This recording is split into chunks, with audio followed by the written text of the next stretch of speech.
mo kí wa lórúkọ Jésù Kristi láàárọ̀ yìí níbikíbi tẹ́ ti ń gbọ́ mi.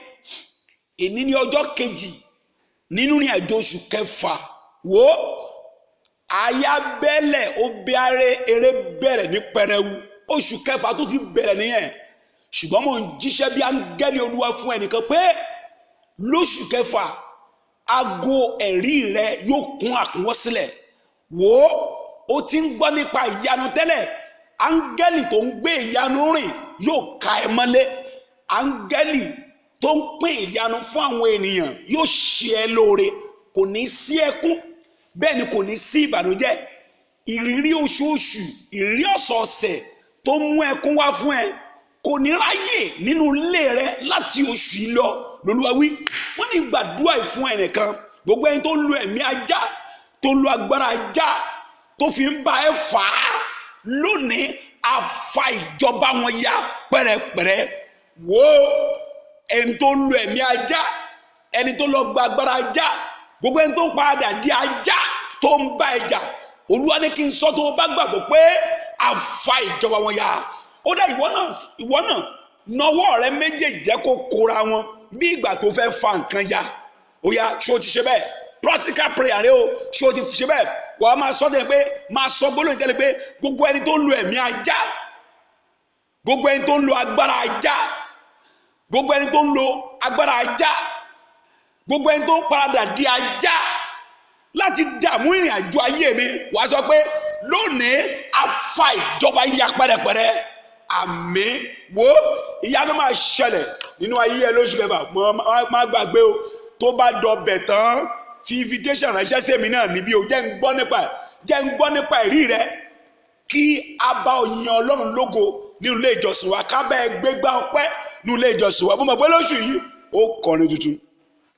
Orin ló wá sí mi lọ́kàn láàárọ̀ etí ẹ̀ mọ́ fi sí mi lọ́kàn tí mò ń jí kọ. Ó ní ohun ìní Olúwa ni mo jẹ́, ohun ìní Olúwa ni mo jẹ́, Sátánì mọ́wọ́ rẹ kúrò lára mi o. Ohun ìní Olúwa ni mo jẹ́, ohun ìní Olúwa ni mo jẹ́, ohun ìní Olúwa ni mo jẹ́, Sátánì mọ́wọ́ rẹ kúrò lára mi o. Ohun ìní Olúwa ni mo jẹ́. Àyànfẹ́, ó yẹ kó rí orin yìí kọ dáadáa láàárọ̀ yìí, ó sì yẹ kó rí àdúrà tó tẹ̀lé gbà dáradára. Bóyá ló mọ̀ pé ìwáyé rẹ kì í ṣe lásán. Arán ẹ wá ṣiṣẹ́ pàtàkì kan nínú ayé. Gbogbo wa kọ́ ni ìránṣẹ́ Olódùmarè. Jẹ́ kí n ṣe báyìí sọ pé gbogbo wa kọ́ ni pásítọ̀, gbogbo wa kọ́ ni wòlíì, gbogbo wa kọ́ ni evangelist. Ṣùgbọ́n kálukú la fún ní iṣẹ́ ìránṣẹ́ tiẹ̀ kó wá ṣe láyé. Ǹjọ́ wá mọ̀ pé ohun tó máa burú jùlọ ni kó wáyé kó o mọ̀ ṣiṣẹ́ tó lu arán ẹ̀ wáyé wá ṣe. Arán ẹnìkan láti gbà wọ́n kan sílẹ̀, arán ẹnìkan bí agbẹjọ́rò. Wò ohun tó máa burú jù ni pé ayé kan tó wá yìí kó o má ṣe ń ta torí ẹ̀rẹ́ wáyé. Èmi a máa sọ fún àwọn ènìyàn pé ẹ̀ṣẹ̀ àgbèrè, irọ́ pípa, ẹgbẹ́ òkùnkùn àti àwọn tá à ń pè ní ẹ̀ṣẹ̀ yìí nìkan kọ́ ló máa rán yàn lọ́rùn àpáàdì.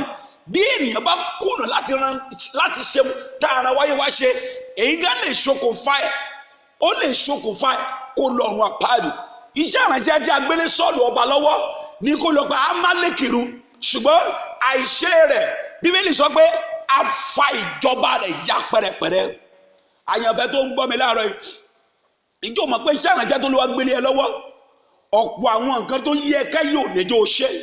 Ìdí ni ẹ̀jí ẹ̀mí Ọlọ́run fi gbé orin jáde pé kí Sátánì ò mú ọwọ́ rẹ̀ kúrò nínú ayé wa. Ọkùnrin kan wà nínú ìwé onídàájọ́ tí a ń pè ní Sámsónì. Nínú ìwé onídàájọ́ orí 13, orí 14, orí 15 àti 16, ibẹ̀ ni a ti sọ ìtàn ọ̀gbẹ́ni gbajúgbajà olókìkí alágbára ènìyàn tí a ń pè ní Sámsónì. Ṣùgbọ́n kí n tó sọ nípa ìtàn ẹ̀, mo fẹ́ kó gbàdúrà, mo fẹ́ kó fi ìwé yìí gbàdúrà. Wọ́n ní ìwé onídàájọ́, ó máa pariwo pé ta lẹni tó ń dá mi lẹ́jọ́, ta lẹni tó ń dá ayé mi lẹ́jọ́.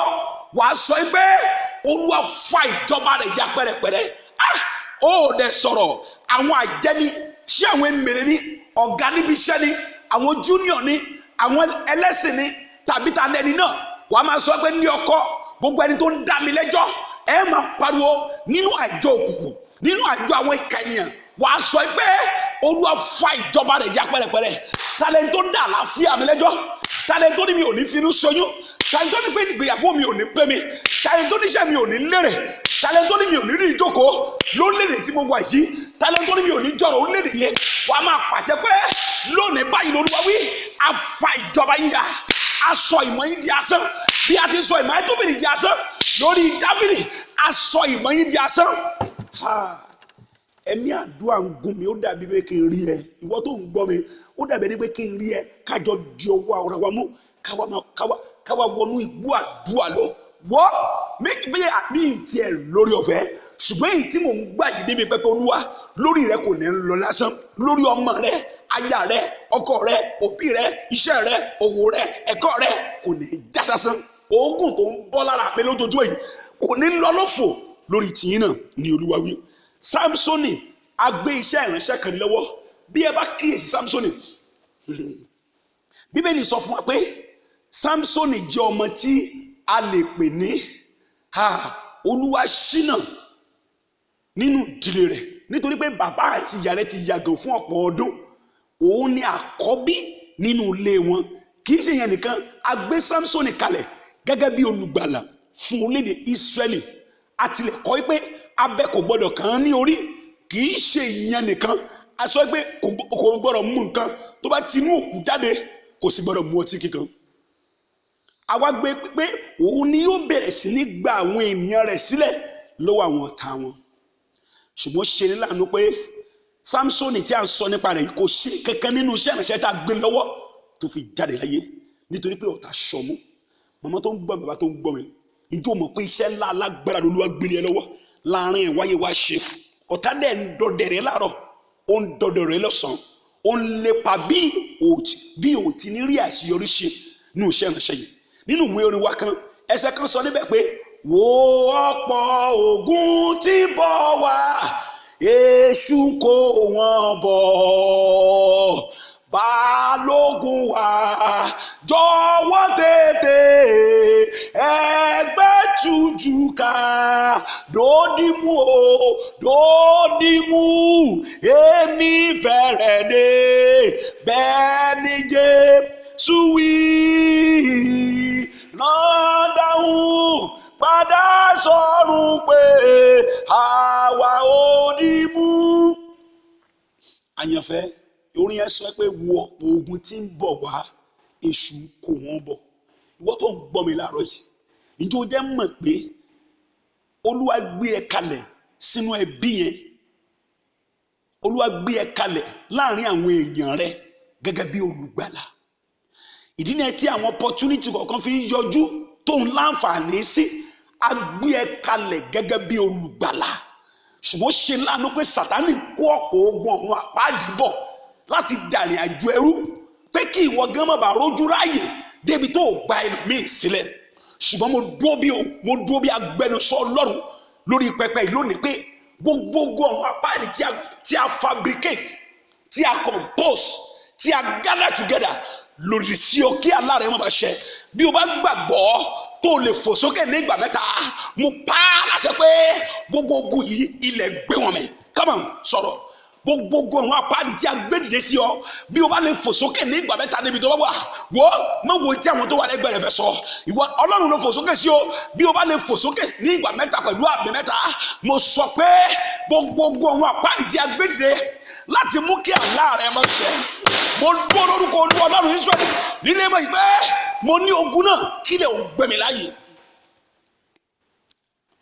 Olúwa gbé ẹ kalẹ̀ bí olùgbàlà ìdí ni ẹ tí o fi ní ìdojúkọ tó pọ̀ nítorí Sátánì ò fẹ́ kí ọkàn rẹ kó balẹ̀ débi tó ráyè gba àwọn tí a kó lé ẹ lọ́wọ́ láti gbà ṣùgbọ́n mo ní ìròyìn ayọ̀ fún ọ lónìí pé nítorí rẹ gẹ́gẹ́ ni ọmọ Ọlọ́run ṣe wá farahàn láti pàbùṣẹ́ ìṣòro àìrí jẹ àìrí mu ọkàn rẹ tí ò balẹ̀ lórílẹ̀-èdè tó wà ọ̀rọ̀ iṣẹ́ rẹ tí ò lọ déédéé yẹn Ọlọ́run máa yanjú ẹ̀ lẹ́ni ọjọ́ kejì nítorí pé òní jẹ́ ọjọ́ agbára wò ó a fẹ́ mú ẹtì àti ìjákulẹ̀ kúrò nínú ayé ẹnìkan tó ń gbọ́ mi lọ́wọ́lọ́wọ́ ẹtì àti ìjákulẹ̀ a fẹ́ mú kúrò nínú ìrìn àjò ayé ẹ bó o ti ń gbọ́ mi lọ́wọ́lọ́wọ́ a fẹ́ mú ẹ̀tì kúrò a fẹ́ mú àléébù àti àbàwọ́n tó wà níbẹ̀ kúrò nítorí pé Olúwa sọ fún mi pé òun gbé ẹ kalẹ̀ òun yàn ẹ́ gẹ́gẹ́ bí nǹkan ìní òun ìyẹn nìkan kọ́ Olúwa sọ fún mi pé òun gbé ẹ kalẹ̀ láti sọ fún ayé pé òun ni Ọlọ́run tí ṣàánú ìyẹn nìkan kọ́ Olúwa sọ pé òun gbé ẹ kalẹ̀ láti fi ọ́ ṣe àpẹẹrẹ rere láàrin àwọn ènìyàn rẹ ní orílẹ̀-èdè rẹ àti ní gbogbo àgbáyé kí wọ́n lè máa padà sọ pé Ọlọ́run rẹ ni Ọlọ́run. Eléyìí ni Sátánì rí tó fi gbé àrékérekè kalẹ̀ láti manipulate láti dàrí àjọ ayé ẹrú ṣùgbọ́n mo nà kẹ́sí ìwọ tó ń gbọ́ mi báyìí ni Olúwa wí báyìí ni wòlíì Olúwa sọ àparapọ̀ ogun àwọn ẹlẹ́yẹ tó ń jà ọ́ àparapọ̀ ogun àmúbọ́ àṣetì àṣedànù àìlákojọ àìnílọsíwájú àìfọjọ́ kan láyọ̀ tó ń jáyé rẹ àparapọ̀ ogun yìí ó ṣẹnu ayé rẹ. Ní ọjọ́ díẹ̀ sẹ́yìn mo gbàdúrà kan nígbà tá a dórí odò náà nígbà tí a dé odò tí Jésù ti bá ìjì wí tí èmi náà débẹ̀ mo wá rán àṣẹ jáde wo mo wà nínú ẹ̀mí lórí odò yẹn lọ́wọ́lọ́wọ́ báyìí mo wá ń gbàdúrà pé gbogbo ìjì tó ń jà mi ò mọ I don't want to know the country you are hearing me. I don't want to know where you are hearing this voice. This is not just my voice again. It has been mixed with the voice of God. And thus says the Lord, thus says his prophet, thus says the Lord, and thus says his prophet. That storm, wo ìjì tó ń jà nínú iṣẹ́ rẹ, nínú ìgbéyàwó rẹ, lórí ẹ̀kọ́ rẹ, lórí àlàáfíà rẹ, lórí ọkọ rẹ, lórí òwò rẹ, ní ìlú tó wà, lórí ìwé ìgbélu yẹ, lórí ọ̀rọ̀ ilé rẹ, bí o bá rí àmì lákẹ́ṣe, mo wà nínú ẹ̀mí lọ́wọ́lọ́wọ́, mo pàṣẹ pé kí ìjì yìí ó dákẹ́ jẹ́. Mo ní kí ìjì yìí ó dákẹ́ jẹ́. Oh God, oh God, mo rí áńgẹ́lì yẹn lọ́wọ́lọ́wọ́, ó ti ọ̀run sọ̀kalẹ̀ wá. Ó sì bẹ̀rẹ̀ sí ní jí àwọn tó ti sùn. Mo rí pé àwọn èèyàn sùn débi pé wọ́n sùn léra wọn lórí mọ́lẹ̀. Ẹgbẹgbẹ̀rún èèyàn ni ó sùn lọ nínú gbọ̀ngàn náà. Ṣùgbọ́n bí áńgẹ́lì náà ti wọlé kíyèsí mo rí pé ó tanná bí ó ti tanná kan lára ògiri bẹ́ẹ̀ ni gbogbo iná inú ilé tàn. Ó wá bẹ̀rẹ̀ sí ní jí gbogbo àwọn tó ti sùn.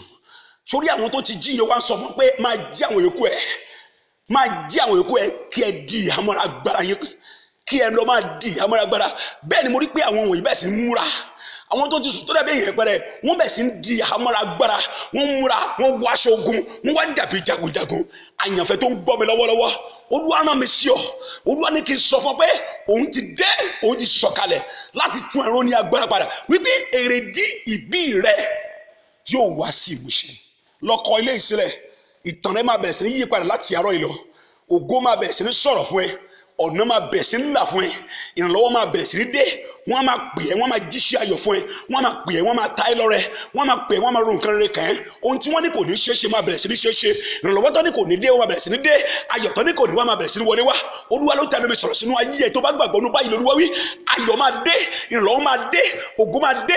A ó mú ẹ kúrò níbi tí ayé fi ẹ́ pamọ́ sí. A ó mú ẹ lọ sí orí ìtẹ́ rẹ. Wò ó wàá dádé. Orí rẹ máa padà dádé, ẹnu rẹ máa padà kọrin tuntun, ara rẹ máa padà wọ aṣọ ògo ni Olúwa wí. Bí mo ti sọ láàárọ̀ kò ní yí padà torí pé o gbàgbọ́ nínú ohun yìí ohun Olúwa nínú ayé òun gbàgbọ́ nínú Olúwa nínú ayé mi. Mo sọ pé a ó tún ìtàn rẹ kọ, a ó gbé ẹ lórí sókè, a ó dá ìkólọ rẹ padà, a ó gba ẹ̀tọ́ rẹ fún ọ, a ó fi iná ká ẹsẹ̀ àwọn ìka ènìyàn tó gbẹ́sẹ̀ lé ẹ̀tọ́ rẹ, a ó fi iná ká ẹsẹ̀ wọn kúrò. Ó sì lọ́jọ́ ẹ̀yẹ. Ọmọ rẹ yóò ní ọjọ́ ẹ̀yẹ, aya rẹ yóò ní ọjọ́ ẹ̀yẹ, òbí rẹ yóò ní ọjọ́ ẹ̀yẹ, àwọn ẹ̀gbọ́n rẹ yóò ní ọjọ́ ẹ̀yẹ. Ìsun ẹ̀jẹ̀ rẹ máa gbẹ, ogun yẹn máa ṣẹ́ láyé ẹ. Wo ogun ọjọ́ pípẹ́ táyé mẹ̀mọ́ tó fi ń bú ẹ, ogun yẹn máa ṣẹ́ nítorí pé ọwọ́ Ọlọ́run yóò ti ọ̀run sọ̀kalẹ̀ wá, yóò wọnú ayé rẹ wá, yóò sì mú kí ẹ̀tẹ̀ rẹ kó gbẹ dànù. Bí ẹ̀tẹ̀ Námánì bá gbẹ, ẹ̀tẹ̀ rẹ yóò gbẹ, yóò sì dára fún ẹ. Bẹ́ẹ̀ ló ṣe máa wí. Mo kúnlẹ̀ lórí pẹpẹ yìí, mo sọ ní alásọtẹ́lẹ̀ Ọlọ́run mi, ilékílé tí a bá ti ń gbóhùn yìí wọ́n rí mi rí wọn ò rí mi rí tí wọ́n bá gbàgbọ́ ní ìpè yìí Olúwa lọ ṣohun tó kàn nínú ilé wọn, ṣohun tó kàn nínú ayé wọn, kí ìkúnlẹ̀ mi lórí pẹpẹ yìí má ṣe lọ lásán lórí wọn. Kẹ́sì ọ̀run kò gorí ẹ̀ lórúkọ Jésù Kristi Olúwa wa àmín. Àyànfẹ́ èèyàn ló mú ní mọ̀yàn, Jésù ló mú mi mọ̀ yín. Jésù tó wá mọ̀ọ́mọ̀ yìí ni mo tún wá ń sọ nípa ẹ̀ fún yín pé ẹ di òpó rẹ̀ mọ́. Má ṣe wo ènìyàn ní ìpele tá a dé yìí, máa wo Jésù Kristi olùpilẹ̀ṣẹ̀ àtàláṣepé ìgbàgbọ́ wa. Kò ní ṣe ohun tó wù kó dìde sí ọ, wò ó wàá borí ẹ tí Jésù bá ti wà lẹ́gbẹ̀ẹ́ rẹ̀. Wọ́n fi àǹfààní sọ pé yìí tẹ́ ẹ̀ tí ì ní Jésù, ẹ̀ tí ì jẹ mùdúmùdù dívidẹ̀ tó ń bẹ nínú Jésù. Ìgbádùn wà ń bẹ, ayọ̀ wà ń bẹ. Gba Jésù sáyé rẹ lónìí. Má jẹ́ kẹ́nikẹ́ni kó fi ọ̀rọ̀ ẹ̀sìn tàn ẹ́ jẹ. Wò ó tó má fi kú halẹ̀ mọ́ Jésù máa gbà ẹ́ láyé yìí, á tún gbà ẹ́ láyé tó bọ̀. Gba Jésù sínú ayé ẹ. Tó bá ní wọn rán iléèwé, wọn ò fún ẹ lówó, wọn ò fún ẹ lóúnjẹ, wọn ò fún ẹ láṣọ nítorí pé o gba Jésù. Má torí ẹ̀ṣẹ̀ Jésù di òpó Jésù mú, ọ̀la rẹ yóò sì dára. Orúkọ mi ò yí padà. Mo bẹ̀ ọ́, máa bá mi fi iṣẹ́ ìránṣẹ́ iṣẹ́ ìjèrè ọkùnrin máa fi ránṣẹ́ sí gbogbo àwọn èèyàn lórílẹ̀-èdè àgbáyé, ní pàtàkì jọ àwọn orílẹ̀-èdè tó kún wọn ò láǹfààní sí Bíbélì, àwọn tí ò láǹfààní sí Bíbélì, jẹ́ kí máa gbọ́rọ̀ Olúwa látẹnu mi nípa iṣẹ́ ìránṣẹ́ yìí. Wọ́ nípa bẹ́ẹ̀ àwọn sì bẹ̀ sí ní jèrè ọkàn sínú agbo ìgbàlà. Nọ́mbà mi ò yí padà 08055951129. Orúkọ mi náà ni Pastor Praise Bamisaye. Bó o bá ti fi ó sí o ti mísì ẹ, èmi kọ́ ló ń pè, ó máa ń fi ó sí Pastor Praise Bamisaye. Ó náà lórúkọ mi. Mo gbàgbọ́ pé ó débi gíga. Ìdí ní ẹjọ́ pé lójoojúmọ́ náà èmi náà máa rántí rẹ̀ nú àdúrà. Tó bá sì wá dọ̀bẹ̀ tán má gbàgbé mi. Mo fà kó dúpẹ́ lọ́wọ́ Ọlọ́run lórí gbogbo ẹ̀yin tí ẹ gba Ọlọ́run gbọ́nú ayé mi, tẹ́ ẹ gbàgbọ́ nú ìpè yìí, tí ẹ sì ránṣẹ́ yìí lọ́wọ́, tí ẹ ò jẹ́ kí á tọrọ, tí ẹ ò jẹ́ ká ṣagbe, tí ẹ ò jẹ́ ká ṣoníbàrà. Mo wá sọ pé ibi tẹ́ ti mú àwọn yẹn àgbà náà ò ní wọbẹ̀, ẹ ní tọrọ, ẹ ní ráre. Ẹ̀yin tẹ́ fi ìdámẹ́wàá ránṣẹ́, ẹ̀yin tí ẹ fi ọ̀rọ̀ ránṣẹ́, ẹ̀yin tẹ́ ẹ̀ dígbà ṣe àwọn nǹkan sínú iṣẹ́ ránṣẹ́ nígbà gbogbo. Mo sọ pé ọ̀dà itọ́ kì í dá hán láyé yín, ọ̀daràn rẹ kò ní dá yín. Dé ìran kẹ́ẹ̀ẹ́dógún ẹ ò ní ṣagbe mọ́. Nǹkan tẹ́ ẹ fi ń jẹ ọ̀nà ìjẹ kò ní dí mọ́ yín. Bí wọn bá nífẹ̀ẹ́ láti darapọ̀ mọ́ wọn, o lè send message sí wa ká fi àkáǹtì nọ́mbà iṣẹ́ ránṣẹ́